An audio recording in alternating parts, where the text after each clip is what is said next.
2022년 부활절을 맞이하여 여러분과 여러분의 가정에 하나님의 축복이 함께 하시기를 주의 이름으로 간절히 축원을 드립니다. 오늘 이 말씀을 중심으로 너희에게 평강이 있으라 라는 설교의 제목으로 함께 은혜를 나누고자 합니다. 스테니 존스 선교사가 인도에서 노방 전도를 하고 있었습니다. 그의 전도를 듣고 있던 회개도 한 사람이 그의 말을 막으면서 외쳤습니다. 우리 회개는 당신네 기독교인이 가지지 못한 것들을 가지고 있어. 그게 무엇입니까? 우리는 사우디아라비아 메디나에 가면은 마호메트의 시체를 넣어둔 무덤이 있습니다.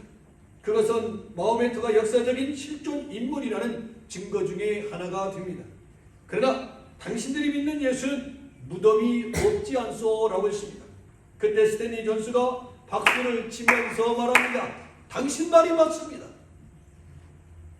그러나 이것이 바로 당신들이 믿는 회개도와 기독교와의 다른 점입니다. 우리가 믿는 예수는 다시 살아나셨습니다. 그러기 때문에 빈 무덤입니다 라고 대답을 해 주었다고 합니다. 기독교는 다시 사신 예수 그리스도를 믿는 부활의 종교입니다. 기독교는 부활의 종교입니다.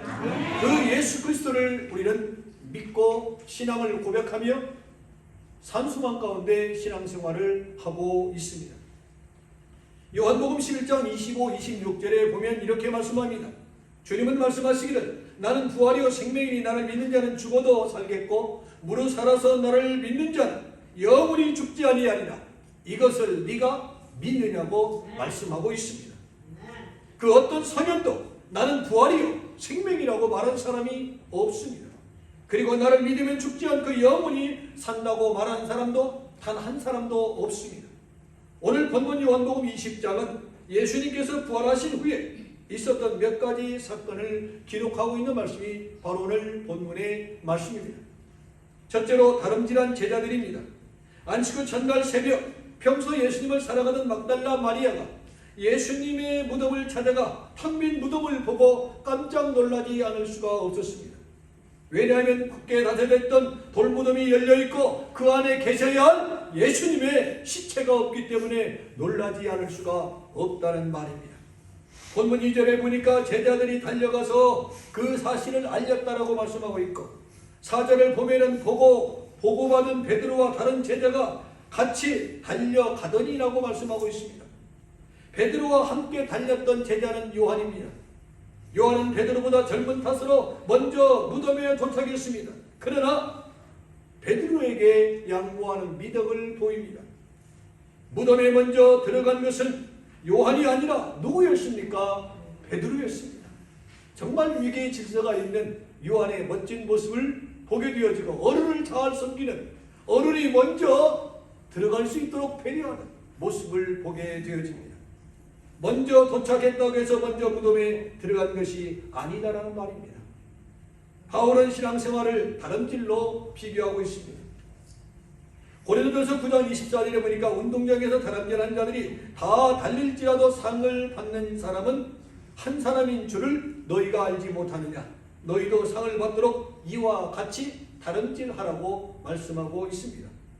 다름질 경우에는 몇 가지 원리가 있습니다. 첫째는 정해진 코스를 열심히 달려야 합니다.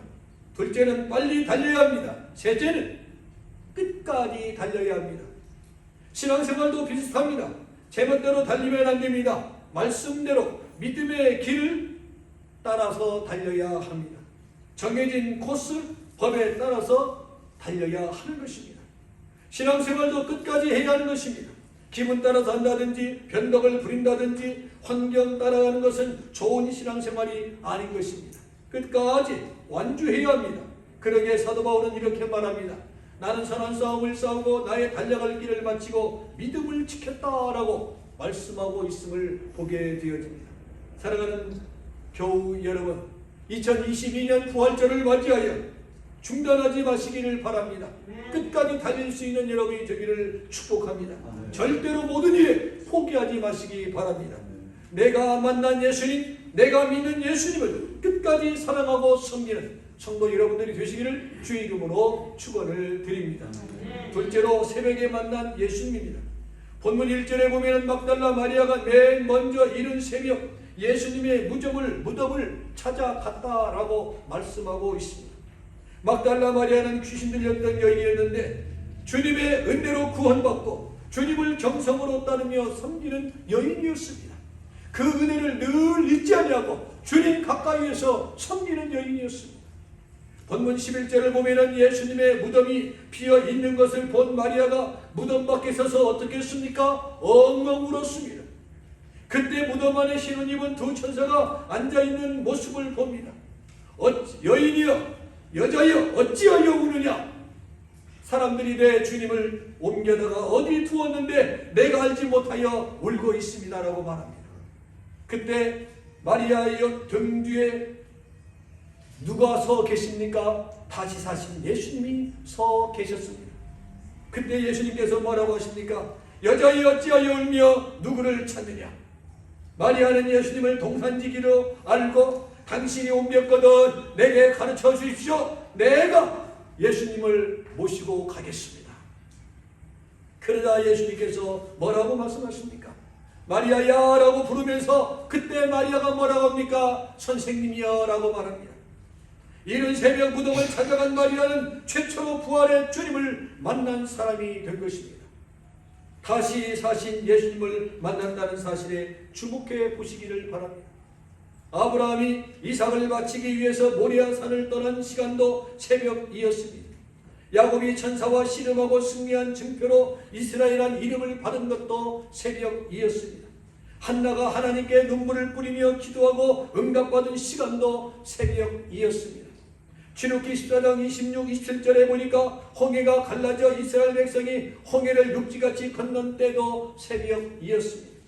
여호수아 6장 15절을 보면은 여리고 성이 다이너마이트 한 방 터뜨리지 않고도 무너진 것이 바로 그때가 새벽이었습니다. 마태복음 1장 35절을 보니까 주님도 새벽에 한적한 곳에 가셔서 습관을 쫓아서 기도하셨더라라고 말씀하고 있습니다. 베드로가 예수님을 부인하고 회개한 시간도 새벽이었습니다. 아침형 인간을 쓴 사이쇼 히로시는 이런 말을 했습니다. 아침에 일찍 일어나면 건강해지고 부유해지고 현명해지고 그리고 거지도 부지런하면 더운 밥을 얻어먹는다 라고 표현을 했습니다. 우리도 새벽에 다시 사신 주님을 만나는 습관이 여러분의 있기를 축복합니다. 우리도 새벽마다 기도하고 찬송할 수 있기를 원합니다. 시편 46편 5절을 보면 새벽에 하나님이 도와주신다 라고 말씀하고 있습니다. 하나님의 도우심으로 새로운 시작을 구할 수 있는 여러분이 되기를 축복합니다.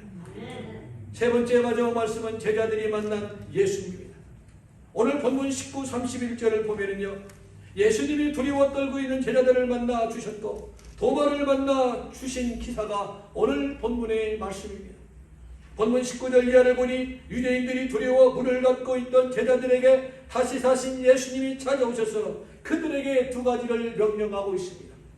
이 말씀의 명령은 오늘 이 아침에 부활의 아침에 주 앞에 나와 예배를 드리는 저와 여러분을 향한 주님의 명령인 줄로 믿습니다.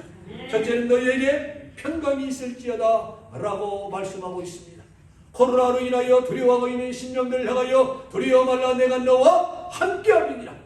부활의 첫 번째 축복인 너에게 평안이 있을지어다 라고 말씀하신 축복의 말씀이 오늘 저와 여러분을 향하는 말씀인 줄로 믿습니다. 21절에서도 너에게 평강이 있을지어다 라고 말씀하여 주셨습니다. 평안하고 행복한 사람에게는 평강이 그리 중요하지 않습니다.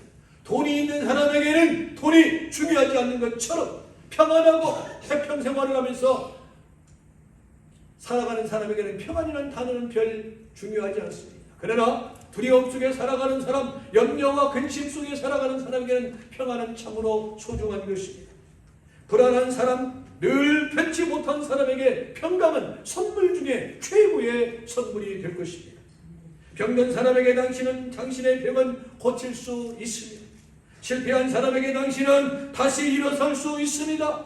죽어가는 사람에게 당신은 다시 살아날 수 있습니다라는 말은 평안의 말이요 축복일 것입니다. 누가 그 일을 할 수 있습니까? 누가 그 안전을 보장하며 행복과 평화, 평강과 건강과 번영을 보장할 수 있겠습니까? 사람은요 할 수 없습니다. 그러나 다시 사신 예수님, 죽음을 이기신 예수님, 만병의 의원이신 예수님은 너희에게 평안이 있으라, 평안하라는 말씀을 능히 하실 수 있는 줄로 믿습니다. 그러기에 우리는 사람이기 때문에 못하지만 주의 이름으로 평안을 구하고 주의 이름으로 축복하고 주의 이름으로 안녕을 구하는 분들인 것입니다. 그래서 사도 바울은 늘 구합니다. 주 안에서, in Christ라는 단어를 자주 사용한 것을 보게 되어집니다. 주 안에서 살룸입니다. 평안하십시오. 축복합니다. 힘드시죠? 일어나십시오. 하나님이 함께 하십니다. 죽을 지경이죠? 나을 수 있습니다. 오늘보다 내일 더 좋은 날을 만날 수 있을 것입니다. 힘을 냅시다라고 우리는 축복하며 격려할 수가 있는 줄로 압니다.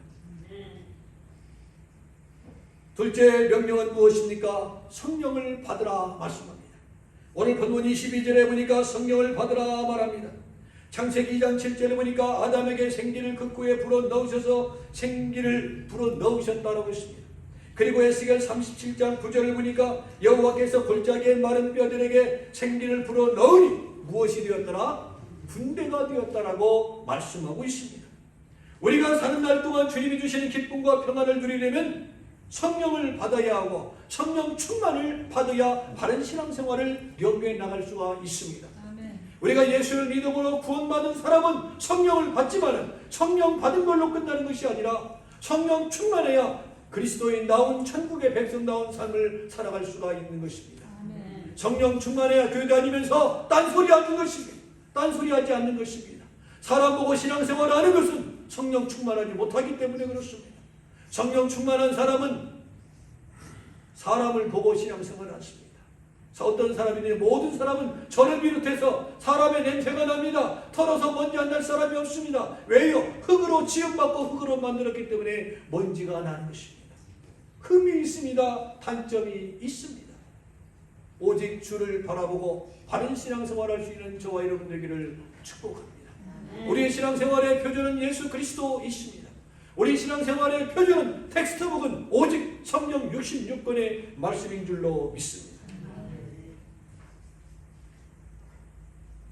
그래서 예수님께서 부활하시고 평안할지어다 성령을 받으라고 말씀하여 주신 것입니다. 주님은 다시 살아나셨습니다. 아멘. 기독교는 부활의 종교입니다. 아멘. 다시 사신 예수님을 막달라 마리아도 보았고 베드로도 요한도 그리고 다른 제자들도 다시 사신 예수님을 만났고 보았습니다. 의심하던 도마도 예수님을 보았고 만났습니다. 그러나 우리는 예수님을 본 일도 만진 일도 없습니다. 본문 29절을 보니 예수께서 이르시되 너는 나를 본거로 믿느냐? 보지 못하고 믿는 자가 뭐가 있다고요? 복이 있도다. 여러분은 복인인 줄로 믿습니다. 보지 않고도 보신 것처럼 믿는 믿음이 나에게 있으니 축복이요 은혜인 줄로 믿습니다. 그게 바로 하나님의 은혜예요. 에베소 2장 8절에 있는 말씀처럼 값없이 주신 하나님의 은혜인 것입니다. 내가 믿어야라고 해서 믿어지는 것이 아니라 믿어질 수 있으니 감사요 축복이 아니고 무엇이겠습니까? 천국에 가본 일은 없지만은 천국에 갈 수 있다는 산소망을 주신 것도 감사한 거예요. 믿어지는 것이 감사하고 축복인 것입니다. 보았기 때문에 믿는 것은 훌륭한 것입니다.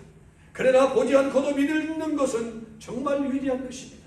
그러기에 오늘 이 자리에 참여하신 여러분들은 위대하신 분이신 줄로 믿습니다. 위가 크기 때문에 위대한 것이 아니라 여러분의 믿음의 통이 크기 때문에 위대하다라는 것입니다.